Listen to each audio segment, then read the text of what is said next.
Blackburn George, Gooners, football fans. Let's get the little echo and the little settling of the audio in place.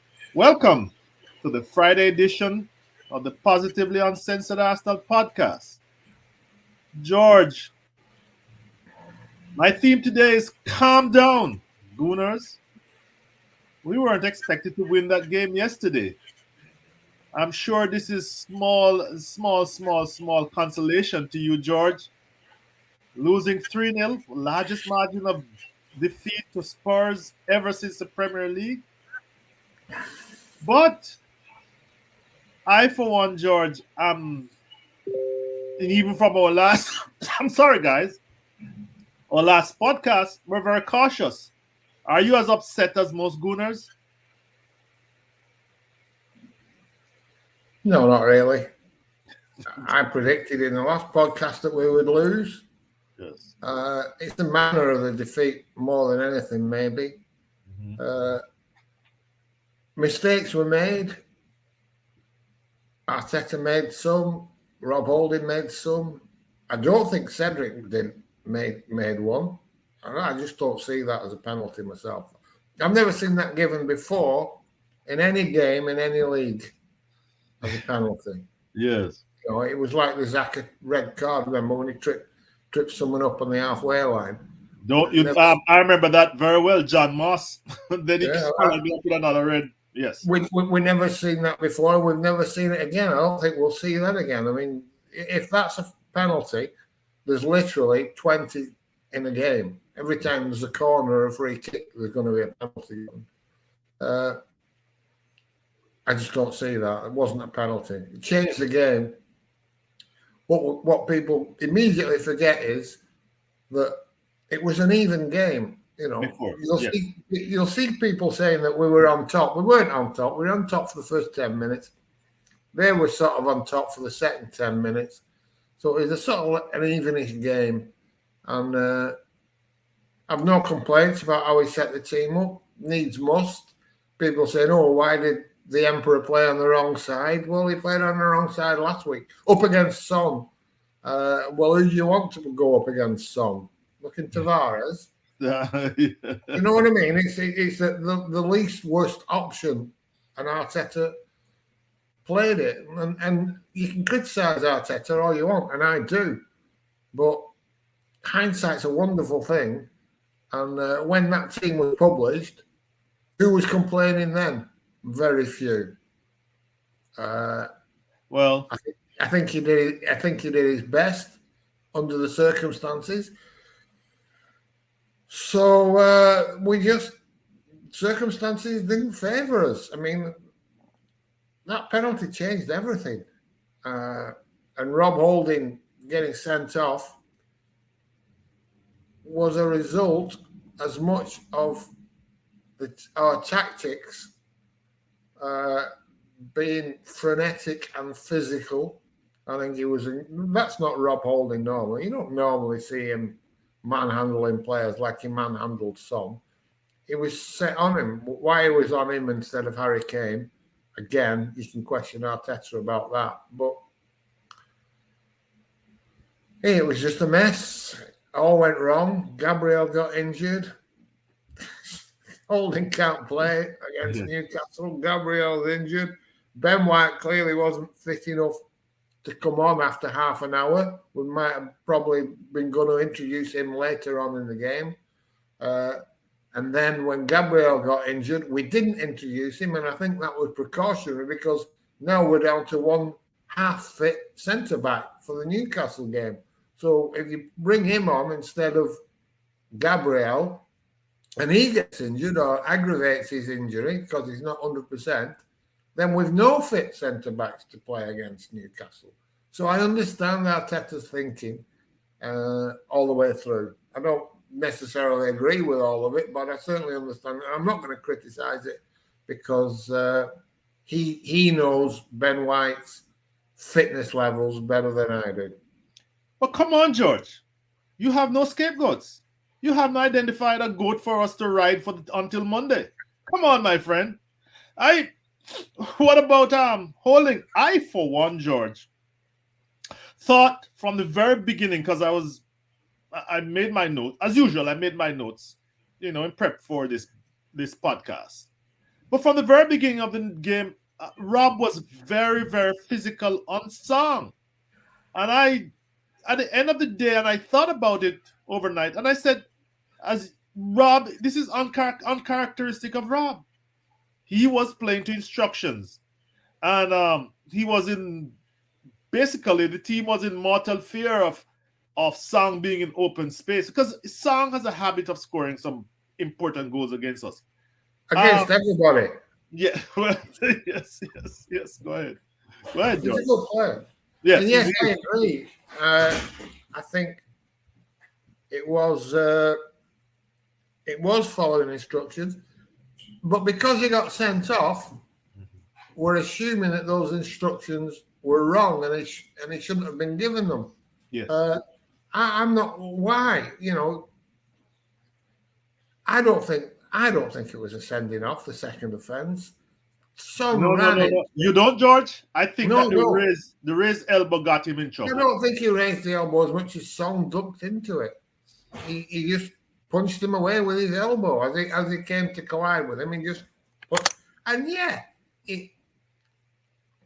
It wasn't naughty. It wasn't Son going down pretending he'd been shot by a sniper from the stands.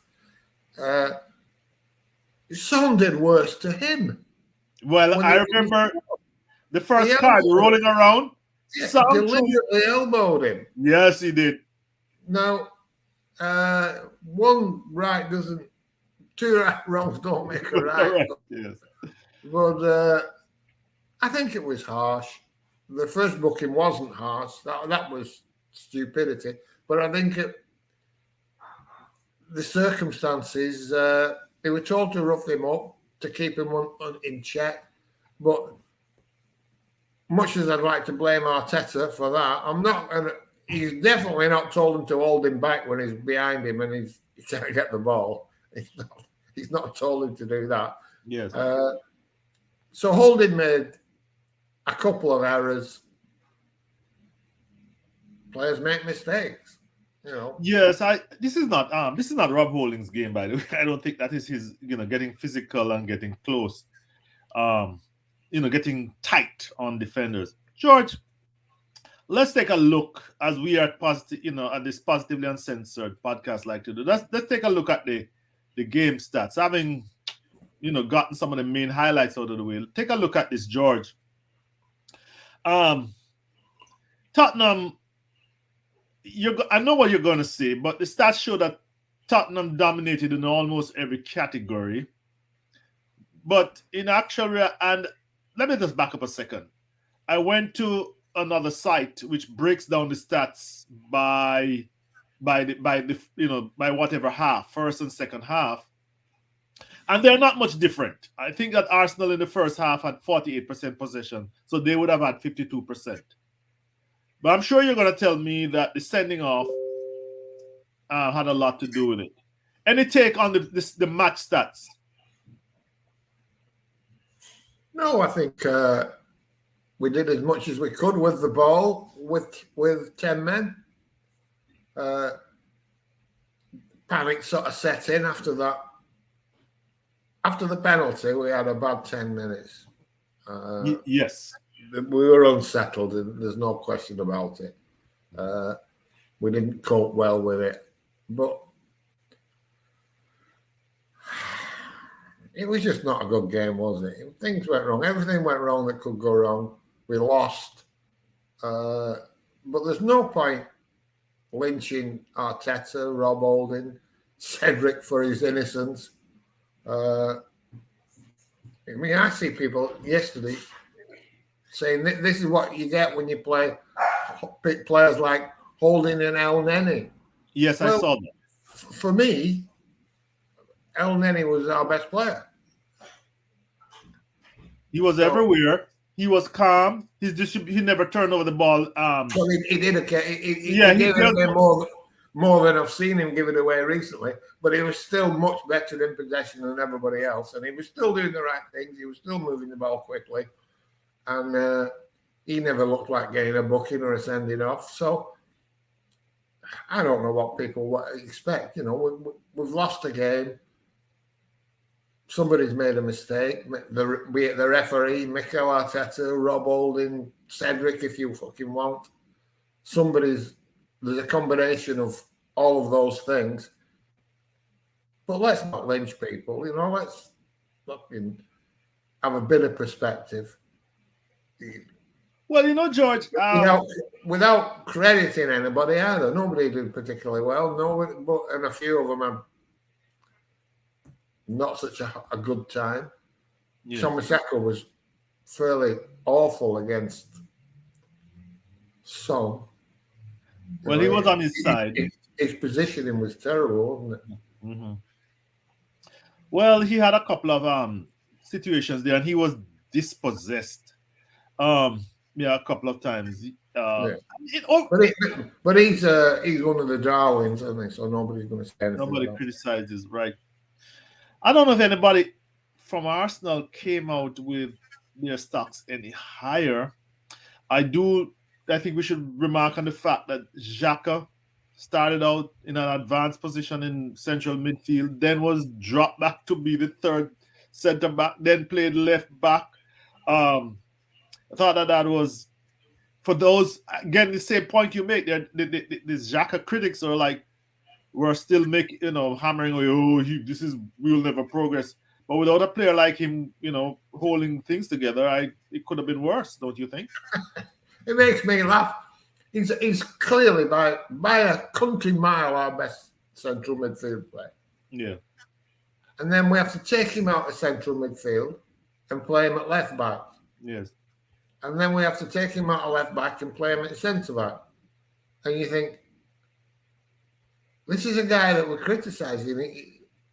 He's the first option to put any fire out. And if you watch the game, it doesn't. And the last game against Leeds, he's not wearing the armband, but he's captaining the team. He's telling everybody what to do. He's leading the press. He decides when we go. And to criticise him just is beyond the pale for me. Well, guys, I'm gonna sing Positively Uncensored Arsenal's praises here. People like to seize on an agenda and never let loose, and that's not healthy. You've got to adapt to the facts. Some people are just anti-Arteta all the way, anti-Xhaka, anti-El Nene, and none of their favorites ever get criticized.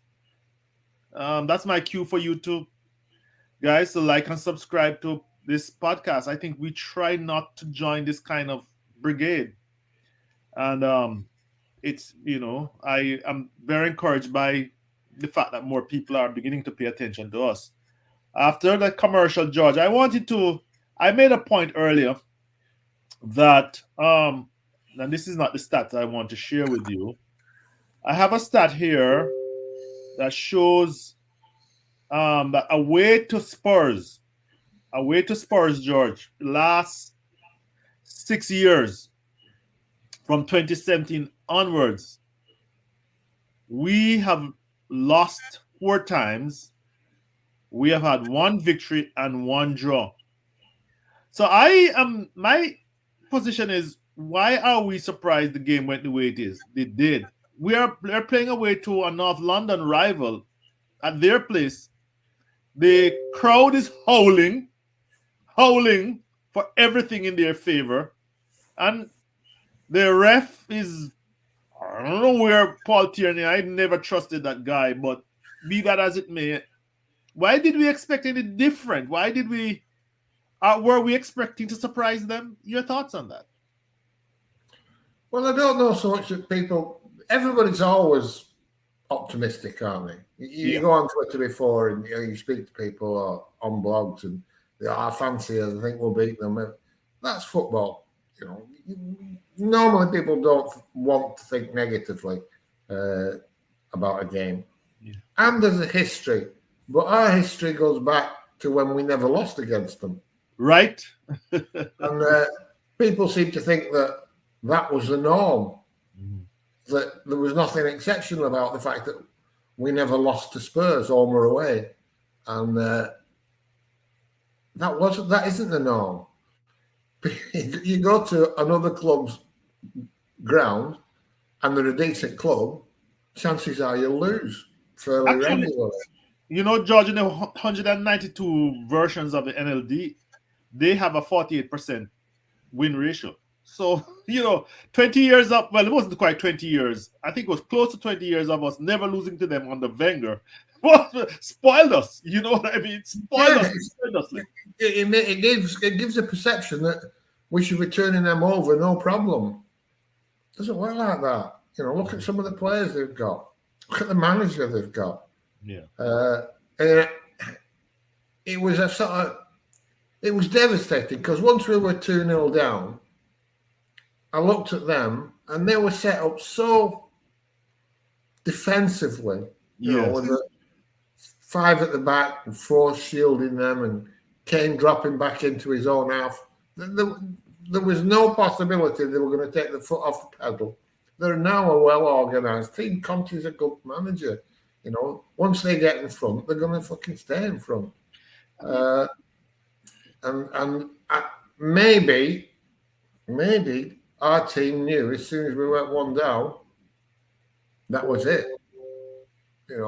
Even if it's not a thought process, it's subconsciously you think, oh, what we're going to do now. And then when you go down to 10 men, it was just a bad night, wasn't it? It was horrible. But it's not something that I want to linger on, and I want somebody has to be punished for it or blamed, or it's not something I can't cope with. It's just very disappointing. You lost again with 10 men for an hour. Well, 3-0. So what? Well, so I have to agree with Arteta that we need to look forward. We need to be focused like a laser on Newcastle away. But how easy is that going to be, George? No. No. Go ahead. No, it's not going to be easy at all. I think we've gone second favourite to beat Newcastle away because who the hell's going to play in defence? Mm-hmm. And even if you patch the defence up, you're severely weakening other areas. I mean, you can play the Emperor at centre back, and he can pair up with Ben White if Ben White's fit enough to play 90 minutes. Mm-hmm. But then, who do you play at left back? You're back to Tavares. Cedric will have to play at right back again. So that gives you a back 4 of half fit Ben White, a full back at centre back, and a green kid at left back, and an attacking full back at right back, which he is basically. Cedric's better going forward than he is defending, and so it doesn't look good. Well, George, I mean, just to interrupt you. Well, I mean, when he had to make those adjustments on the field on the fly, Tomiyasu was brought inside to play right centre back. Cedric was playing right back. They brought Tavares and put him on the left, and dropped Xhaka next to him right. I don't know if he's going to do that. It's just that's a nightmare. You take Xhaka out the midfield, right, and it's an absolute nightmare. Right. There just isn't anything that we can do to fix that problem of taking Xhaka out of the midfield. He has to play in midfield. He has to. If he doesn't, we're in deep shit, as far as I can see. I think if we take Xhaka out of midfield, we lose. We're weaker in defence, then we're terrible in fucking midfield. I don't know. It's a problem, and I tell you, it'd be all right to bring in Guendouzi and Saliba. You know, Maybe Ainsley Maitland-Niles or Hector Bellerin. He'd be all right to right back. Ainsley Maitland-Niles could play left back. That would have been a bit better, wouldn't it? Do you think?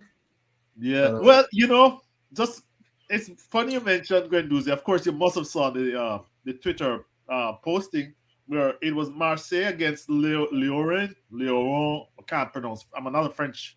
I didn't learn French at school, guys, but he bossed the game. And I was like, you know, It's only the French league. only the French league, yeah. But and I went to guys, I went to not who scored the other one transfer market. I said, let's check this. We're going to get rid of him for 11, and transfer market already values him at 22 million euros. So when I posted that on Twitter, I didn't post the source, but it came straight from transfer market. And transfer market is like can be very modest until a sale is made. Anyway, we're getting rid of an exceptional talent, which we could have used. We don't want to go down that road today.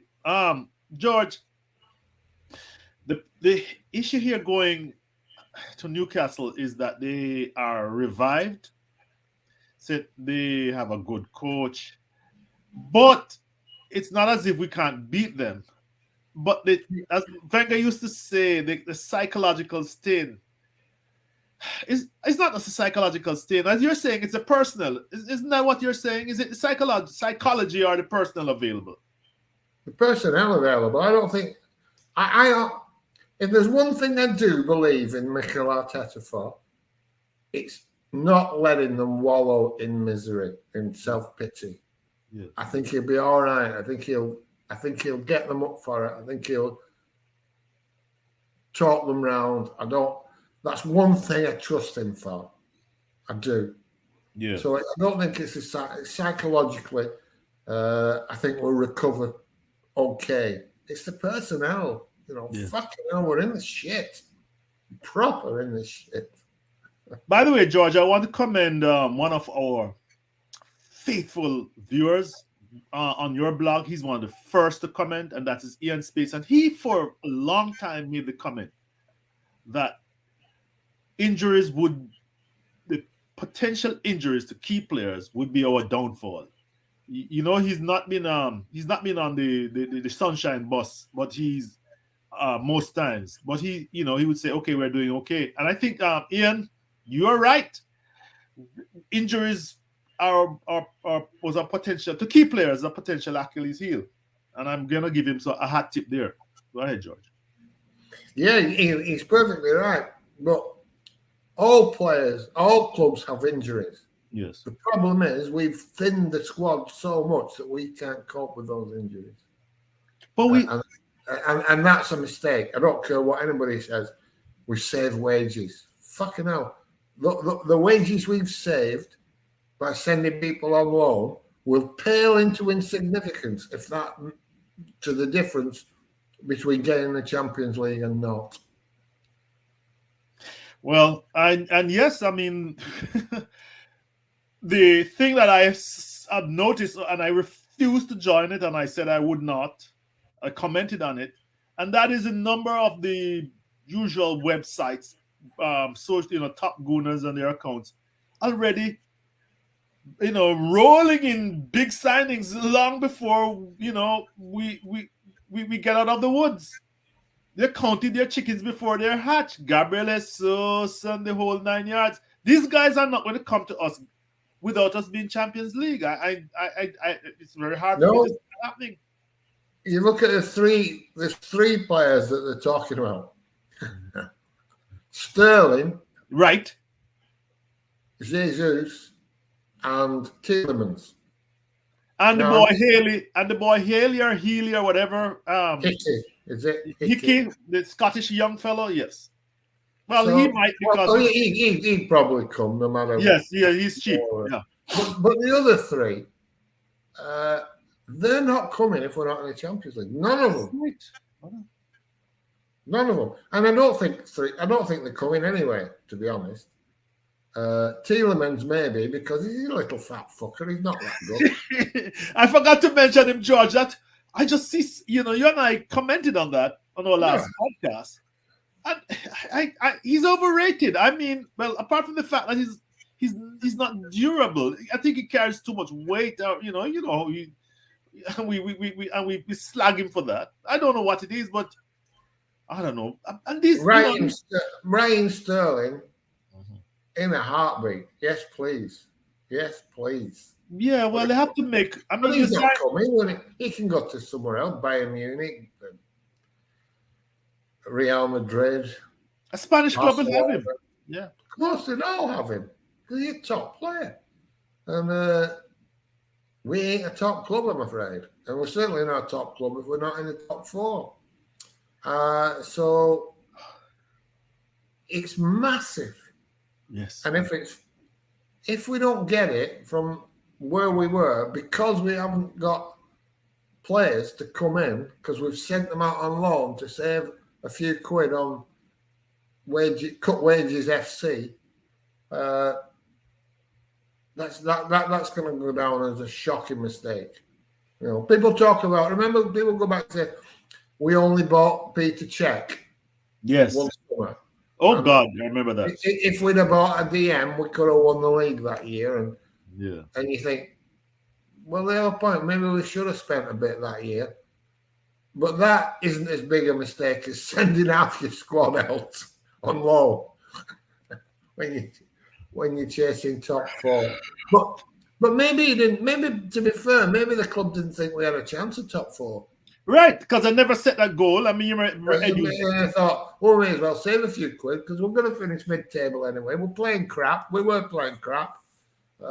Everybody else will start playing better. They're not going to be this bad. We'll save a few quid and send players out on loan. Get them, hopefully, with a clause, a purchase clause. But it's backfired. But again, hindsight's a wonderful thing. Yes. I'm going to add to the stream, Biso, who is a member of this group, but of course, is on a time zone she couldn't join us. So long as top four is still in our hands, and it is, there's no need for a meltdown. Well, we are not melting down, George, but we are. It is going to be a battle to the end, and Newcastle is going to be critical. Well, there's 2 games left. Yes. Surely we can wait for 2 games before we go into a critical meltdown. Yes. Like the meltdown should be. If there's going to be a meltdown, let it be after Monday. Yeah, let it be when it's out our hands. Yes. Let's hope that Arteta can find an answer because I can't see one. And if he does, all credit to him. Well, George, on that note, let us end here. I have to run. Monday it is. Gooners, keep calm. We have a chance. Thank you, George. Thank you. Good